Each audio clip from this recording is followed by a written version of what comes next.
Tem muita desinformação rolando na internet, tem muita gente querendo surfar nessa onda do desastre e tem pouca gente dando informações técnicas sobre o que realmente importa: proteger as vidas, humanas e não humanas. Eu passei um bom tempo estudando sobre isso e vim aqui compartilhar com você o que eu descobri. Mas eu não quero só que você escute e acredite em tudo que eu falar. Eu quero que você escute, pesquise e tire as suas próprias conclusões.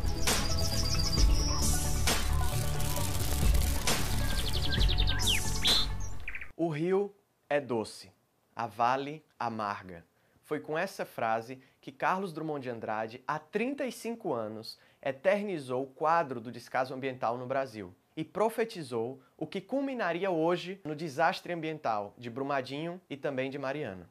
Em 3 anos, a Vale mata 2 rios e seus ecossistemas associados. No dia 5 de novembro de 2015, o rompimento da barragem de Mariana, a Vale mata o Rio Doce e 19 pessoas. Agora, no dia 25 de janeiro do ano em que nós estamos, a Vale mais uma vez comete um crime ambiental de grandes proporções, matando o Rio Paraupeba e provavelmente centenas de pessoas. Até agora, 60 pessoas mortas e 292 desaparecidas. Além disso, centenas de milhares de animais soterrados, mortos por sufocamento e tantos outros incontáveis em situações extremas nesse momento. Um impacto ambiental de grande magnitude que segue a pelo menos 220 quilômetros rio abaixo, até ser barrado parcialmente pela barragem da hidrelétrica do Retiro Baixo. Mas nós não sabemos o quão eficiente vai ser essa barragem. As águas contaminadas podem ainda descer o rio, chegando a um dos principais efluentes do Rio São Francisco e causando enormes prejuízos. E ainda cabe colocar aqui uma questão muito importante nesse processo. É dito pela Vale que essa lama não contém substâncias tóxicas, né? O mesmo que foi dito sobre Mariana. Contudo, no caso de Mariana, foi encontrado depois substâncias muito prejudiciais nessa lama, como o próprio mercúrio e o arsênio, né? Porque quando essa lama passa arrastando tudo na margem do rio, ela às vezes traz também materiais que estavam ali em outras produções extrativistas daquele local. Então essa lama pode sim estar cheia de contaminantes e químicos que vão degradar o território para além do impacto direto da lama. O impacto imediato da lama foi principalmente em 4 regiões, que afetaram 4 frentes que são inclusive as frentes prioritárias na atuação dos bombeiros. Antes de tudo, o refeitório em que haviam centenas de funcionários da Vale, um trem que estava inclusive carregado de pessoas, uma pousada na região que estava sim com hóspedes e ainda a comunidade, que foi diretamente também afetada com essa lama. Agora cabe ainda destacar aqui que essa nem era considerada uma barragem de elevado risco de desabamento, era considerada uma barragem de baixo risco. Agora pensa que no Brasil existem 839 barragens e algumas centenas dessas estão consideradas barragens de alto risco de desabamento. Só para você ter uma noção, segundo o IBAMA, só no estado de Minas Gerais existem mais de 300 barragens inseguras. Então, de fato, o que causou o desabamento da barragem em Brumadinho? Muito provavelmente, assim como foi no caso de Mariana, a falta de manutenção da barragem e os laudos emitidos de maneira duvidosa das vistorias que eram feitas na barragem. Vale ressaltar que a própria empresa Vale muitas vezes se autofiscaliza, se autovistoria com empresas estrangeiras que ela contrata para fazer essa análise, esse estudo da barragem. Gente, não há forma de compensar um crime desse tamanho. E por que crime? Como eu já falei, o Brasil tem quase 1000 barragens e o Departamento Nacional de Produção Mineral é o órgão responsável pela fiscalização de todas essas barragens. Agora você imagina o tamanho do efetivo que eles têm que ter de técnicos, de pessoas qualificadas para estar vistoriando todas essas barragens. Só para vocês terem uma ideia, depois do desastre, depois do crime de Mariana, o órgão declarou que tinha só 36 fiscais qualificados para vistoria de barragens, para quase 1000 barragens. Então isso resulta num sistema de autofiscalização,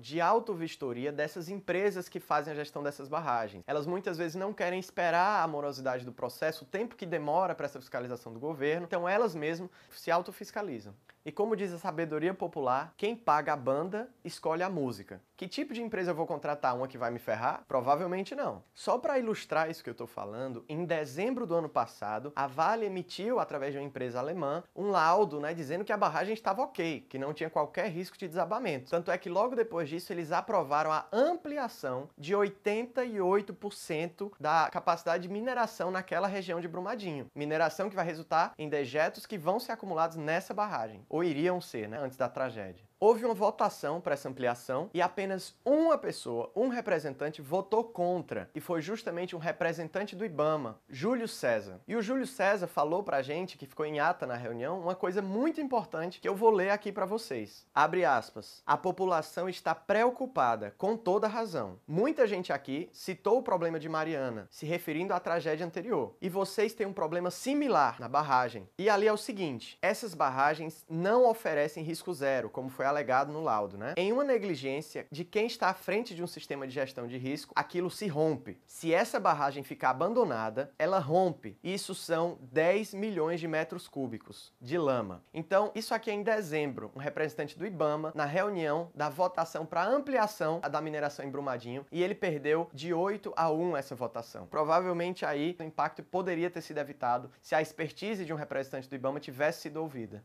Então a Vale atropelou o posicionamento do IBAMA e cometeu uma série de irregularidades que estão sendo agora apuradas, estão sendo estudadas, verificadas pelos órgãos competentes, assim como foi no caso de Mariana, né? E a culpa está sendo sim colocada na Vale. No caso de Mariana, a Vale nem pagou as multas, que ainda eram multas muito pequenas comparando com o desastre que ela causou, e nem sequer recuperou as áreas ambientais como a justiça determinou. E é isso que parece que ela está querendo fazer agora, de novo, no crime ambiental que ela cometeu mais uma vez. Só para vocês terem uma ideia, fazer aqui um comparativo rápido com outro crime ambiental nessas proporções, o derrame de petróleo que ocorreu no Golfo do México, um incêndio que houve na plataforma, a justiça determinou uma multa de 20 bilhões para a British Petroleum e ainda 32 bilhões que a empresa deveria gastar só com a recuperação ambiental da área. Então aí você compara isso com os 4 bilhões que foram imputados aí à Vale e que ela nem sequer pagou, além da recuperação ambiental que ela não fez. Gente, um ano depois do crime ambiental de Mariana, a Vale não tinha sequer conseguido fechar a torneira do derramamento de lama. Ainda estava saindo toneladas de lama da barragem e ocupando rio abaixo. Então vocês consideram ético a Vale se esquivar de todas as multas ambientais que ela recebe? Você acha que isso é reconhecer que cometeu um crime ambiental, o maior crime ambiental da história do país e um dos maiores crimes ambientais da história da humanidade?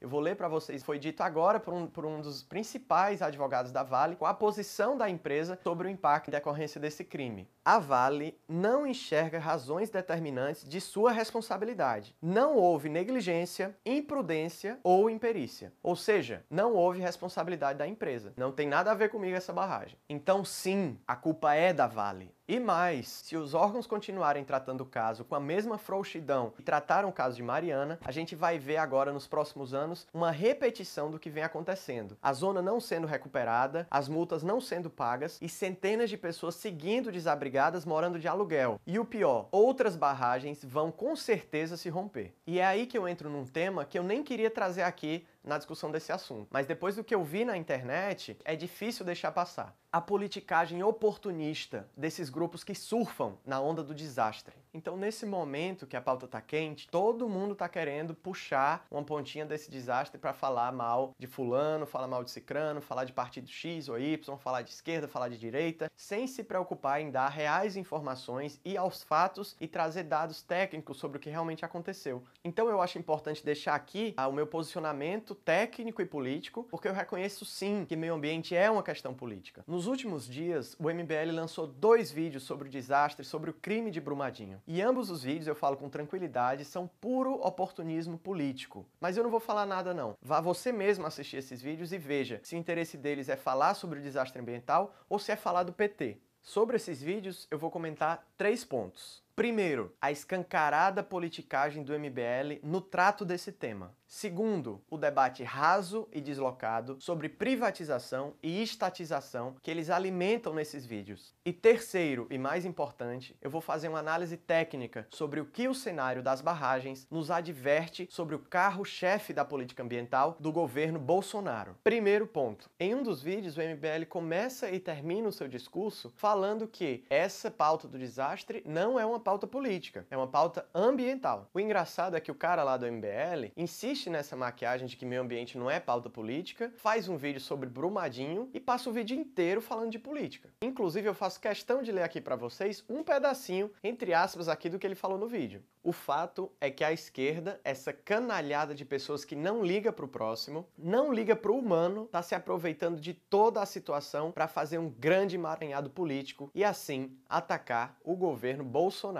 E assim, eles fazem 20 minutos de vídeo em que o conteúdo exclusivo é atacar a esquerda. Será que eles não estão se aproveitando de pauta de desastre para fazer politicagem? Você podia tranquilamente aplicar a eles a crítica que eles fazem nesses vídeos sobre os outros, mas vamos em frente. O MBL chega a falar nesse vídeo que em um dia de doações encabeçadas por eles dizem, foram conseguidas todas as doações necessárias para atender as famílias de Brumadinho. Mas o tenente Pedro Ayara, representando os bombeiros, o Estado de Minas Gerais, a Defensoria Pública e os demais órgãos oficiais envolvidos, afirmou categoricamente que eles não estavam precisando de doações. Primeiro, porque a Vale é obrigada a cobrir as despesas dos mantimentos dessas famílias. E segundo, porque lamentavelmente eles tinham um grande número de mortos e um pequeno número de pessoas precisando dessas doações. Então eles não tinham nem onde colocar mais, né? E aí o MBL ainda diz que foram eles que encabeçaram a campanha e conseguiram todas essas doações. Né? E o tenente pede ainda para não enviarem doações. Inclusive no próprio vídeo ele fala que existem instituições que estão se aproveitando disso para pedir dinheiro de forma indevida, então deixa esse alerta. Não doem para Brumadinho, isso fica claro na voz do próprio tenente responsável. Então eu acho importante vir aqui, deixar meu posicionamento, fazer um contraponto ao que esse e outros grupos desse tipo estão falando, né? Estão propagando na internet. Jamais eu iria vir aqui gravar um vídeo falar para defender a gestão ambiental do PT. Pelo contrário, eu tenho severas críticas à gestão ambiental, inclusive vou fazer um vídeo no futuro só sobre essa questão. Mas os vídeos do MBL nem para criticar direito. Eles poderiam falar da redução que houve de classe 6 para classe 4 de impacto ambiental desses casos. Eles poderiam falar de uma série de PLs que foram aprovados nos governos anteriores para tentar facilitar o licenciamento, né, simplificar o licenciamento nesses casos de barragens, por exemplo. Eles poderiam ter falado, por exemplo, na aprovação da Lei 21.972, que visa simplificar o processo de licenciamento ambiental. E outros projetos, por exemplo, um absurdo, que tentava colocar o teto de 90 dias para o processo de discussão, né, de apreciação dos órgãos no processo de licenciamento. E esse PL falava ainda que se em 90 dias não fosse ouvido o processo, não fosse escutado pelos órgãos, ele seria aprovado, tratorizando aí, ultrapassando todo o processo de licenciamento. Ou poderiam ter criticado também a tentativa de aprovar o PL 1454 de 2015, que tentava colocar o teto de 90 dias para o processo de discussão, né, de apreciação dos órgãos no processo de licenciamento. E esse PL falava ainda que se em 90 dias não fosse ouvido o processo, não fosse escutado pelos órgãos, ele seria aprovado, tratorizando aí, ultrapassando todo o processo de licenciamento. Foram iniciativas dos governos anteriores que eu reprovo completamente, algumas delas foram aprovadas, outras não, mas que seriam pontos a serem criticados. No lugar de fazer essa crítica séria aos reais problemas ambientais das gestões anteriores, eles se atêm a um decreto assinado pela Dilma que ele nem entendeu direito. E aí eles fazem uma série de pensamentos, utilizam a imaginação deles para falar que nisso a Dilma estava privilegiando as mineradoras, etc, etc. Mas na verdade, se eu não me engano, o rapaz do vídeo é do direito, né? É advogado, mas ele não entendeu o que está dizendo em cima, logo no caput, está falando que são exclusivamente para fins de movimentação de FGTS dos trabalhadores. Então, a Dilma aprovou esse decreto exclusivamente para os trabalhadores afetados poderem mexer e sacar no seu FGTS. E não nenhuma questão de mineradora, ou de impacto ambiental, ou de multa. Então, ou eles estão utilizando de má fé com o povo, ou eles não entenderam o decreto que eles acabaram de ler. Mas tudo bem. Depois eu vou fazer um vídeo só sobre os problemas ambientais das gestões passadas do PT. Mas agora eu acho importante falar sobre quem está no poder. Inclusive o MBL, que tem deputados, inclusive o PSL, que tem deputados, inclusive o Bolsonaro, que tem muito a dizer sobre essa questão ambiental, e a gente vai falar isso no terceiro ponto. E além de todo esse blá blá blá, toda essa demagogia que eles fazem, eles chegam ainda a entrar num debate raso e deslocado, que é o debate das privatizações. E aí entra o segundo ponto. É surreal que esses grupos estejam realmente acreditando que a privatização ou a não privatização seja a causa ou a solução para qualquer um desses problemas que a gente está colocando aqui. Nunca foram. Nós temos incontáveis exemplos de crimes, de desastres ambientais cometidos por estatais, como é o caso do grande desastre, né, de Chernobyl, e temos também vários exemplos de crimes de desastres ambientais cometidos por empresas privadas, como a própria British Petroleum, no exemplo que a gente já deu do Golfo do México, e esses crimes agora escrachados da Vale, tanto Mariana quanto Brumadinho. Então é isso. Parece que o buraco é muito mais embaixo. Em Então, como é que a gente pode trabalhar, de fato, para que os desastres, os crimes como o de Brumadinho, como o de Mariana, não ocorram mais? Nós chegamos agora, finalmente, ao terceiro e mais importante ponto. A legislação ambiental brasileira é internacionalmente conhecida como muito boa, por facilitar muito para quem quer proteger, para quem quer preservar e também para quem quer lucrar de maneira sustentável, ao mesmo tempo em que é muito rígida, muito restritiva para quem quer impactar o meio ambiente. Mas onde é que está o problema? O problema está no fazer cumprir, está na execução dessa legislação. Preservação ambiental, quando a gente está falando de políticas públicas, se faz com legislação, licenciamento rigoroso, fiscalização